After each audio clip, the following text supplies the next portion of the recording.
Hello, welcome back to the videos. This is our fifth video, I think, in that series where we're exploring pentatonic scales, and I've been showing you how to use the three chord shapes, the F, the D, and the bar, as kind of like templates or locators, so that you can use that shape as a guideline to help you locate those scale notes. Video 4, which is the last video, we looked at minor pentatonic, and we talked about how you can use those to play various things, blues riffs over certain chords, happy major sounds over some other chords, and also for minor licks and playing in minor keys. And we located that minor pentatonic over an F shape, and we used G major for the example. So I want to continue in this video with finding the minor pentatonic, and we'll stay with G minor. So the next location for your G chord is going to be this D formation. Now, the only thing about the D formation in regards to using it as a template is you're not going to have this nice linking up effect, because we know when we're playing an F-shaped position, the index finger gives us the bar chord from which we will play the blues scale plus the flat 5 note, and it's physically touching the F shape, so that shares a note. When you're trying to find this relationship on the fingerboard using the D formation, there's not going to be a physically linking up between these two chords, but you can find a B flat chord very near the G. So anytime you're playing a D shaped formation and you want to find where these blues notes are going to come into play, you can think, oh, I need to find that parallel minor. Okay, here's G minor, and remember, G major and G minor are not related to each other at all as far as theoretically speaking, but they are parallel to each other when you're talking about they both have a G note and one can serve as blues over the other. So they're parallel to each other, but they're not related. So if I make this, turn this G major into a G minor, then I would have to go back even further and say, okay, where would be the relative major of that? It would be B flat. B flat would be here. To me, that's a little convoluted way of doing it, so let's find something that's simpler. Let's say that the second string is your designated reference note, and when you want to find that pentatonic scale nearby that's going to give you blues or happy sounds over another chord, you're going to use that second string at that fret as a locator so that you can drop down to the first string, same fret. So in this case, G is located at 7 and 9 using the D-shaped formation. The second string is at 8, but if I use the first string at 8 as this note, I can build an F-shaped position over top of that. So even though they're not sharing any notes, they're very nearby each other, so I'll use this as my locator note. That means the first and the fourth string will be on that fret. There's my B flat chord, because we know from the previous video that B flat pentatonic gives you notes also of G minor pentatonic because they're relative to each other, and G minor is parallel to G major in that they both share a G note, but other than that they're not related. But we're talking about blues and pentatonic minor, they are parallel to each other. So now that you've found the B flat chord near the G, if I want to play B flat pentatonic, we know how to do that from our previous video. We'll use this pattern.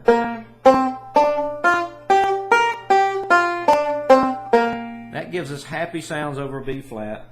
If you played those notes while, say, in a jam, everybody else was playing a G chord,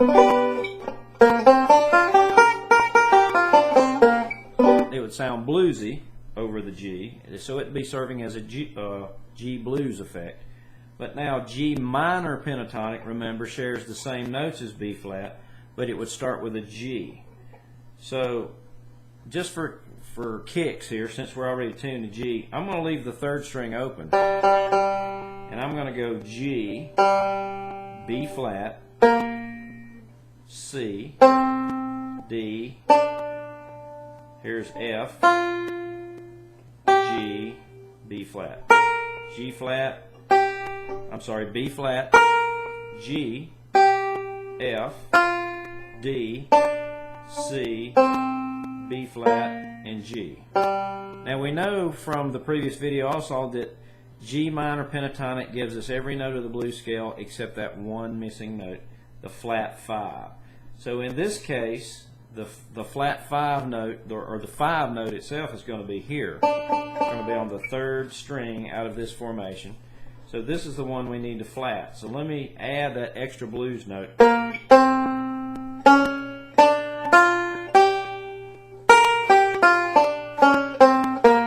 Now to resolve this, I could play an open G, or this G, or this G.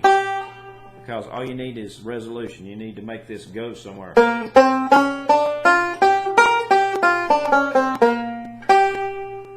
So knowing this relationship on the fingerboard means that not only can you play G minor pentatonic and let that be blues over G from here,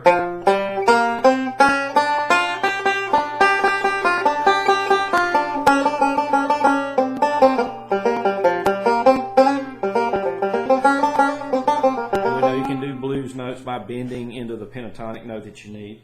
You can also do the same thing out of a D shape, but now the notes are going to correspond to an F shaped chord nearby. Now again, remember, B flat pentatonic, if you start on a G note, end on a G note within those notes, gives you the same notes as G minor pentatonic, and G minor pentatonic is parallel in the way we're thinking about it to G major pentatonic, but they are not related theoretically at all. So again, all this heavy theory stuff, if you want to throw that kind of out the window for a while, if it's too hard to understand or it clouds you from doing what you need to do, just remember that when you're playing a D-shaped version of a chord like G, and you're looking for a parallel minor, which would be G minor, yes, you could go to the G minor chord and operate out of that, but you really don't need to.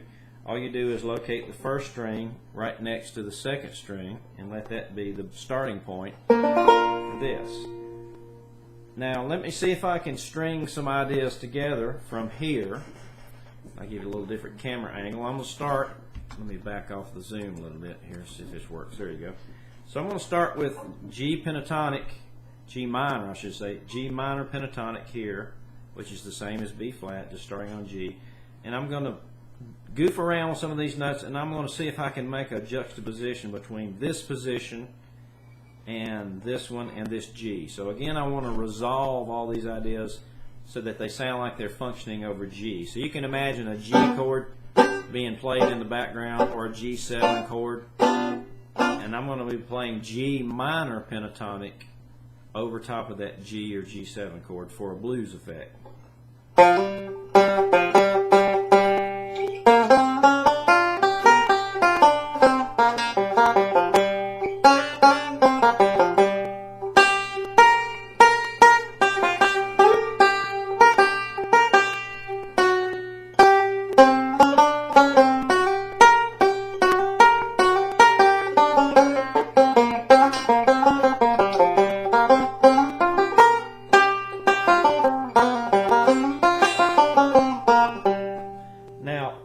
The reason I'm able to handle those notes so well and find them is because I'm listening for and thinking about, and probably not thinking as much now as I did years ago, but you know, I have memorized where those blues notes are for that key. So for the key of G, I've spent years and years training myself to go G, B flat pentatonic, G minor pentatonic. So if I'm looking for notes that function as blues over G, then I can go G minor pentatonic.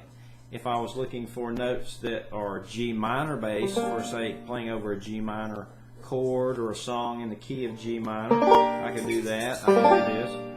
If I needed happy notes that sounded good over a B flat chord, I can use the same notes. So again, it's that trifecta where we can find the same, we can use the same scale for 3 different effects. So add this to your study of finding minor pentatonic, and again, it's transposable to other keys. So if I wanted to play, let's say C blues, if I wanted to play some blues over C, right? So then what we'll do is we'll use the index finger as our locator. there's E flat pentatonic, also gives us C minor pentatonic.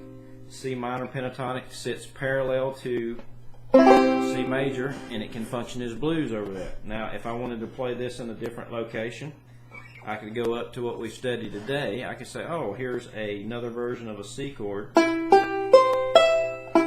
this case, it would be a D formation. And if I'm looking for that same relationship, I would use the second string at that location, which this happens to be 14th fret. I would go over to the first string at 14, and that would be one of the building block notes of this E flat. And again, even if you couldn't remember this relationship theoretically, if you couldn't remember that that was an E flat chord, doesn't matter. As long as you know this position is giving you the notes.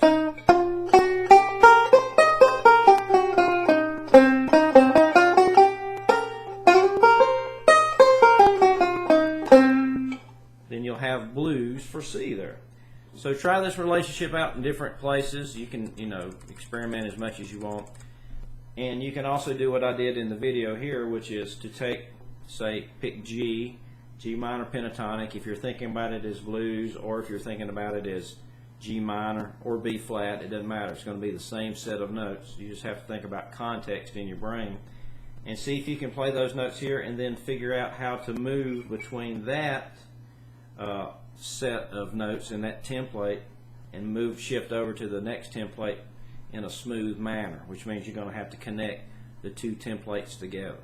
And in the next video, we'll wrap this up by talking about the bar chord position and locating that associated minor pentatonic scale nearby, and we'll use that as a minor template to help us find notes there. That will give you complete coverage of the fingerboard as far as the minor pentatonic goes, using the 3 chord shapes. So be on the lookout for that, and we'll see you on the next video. Thanks.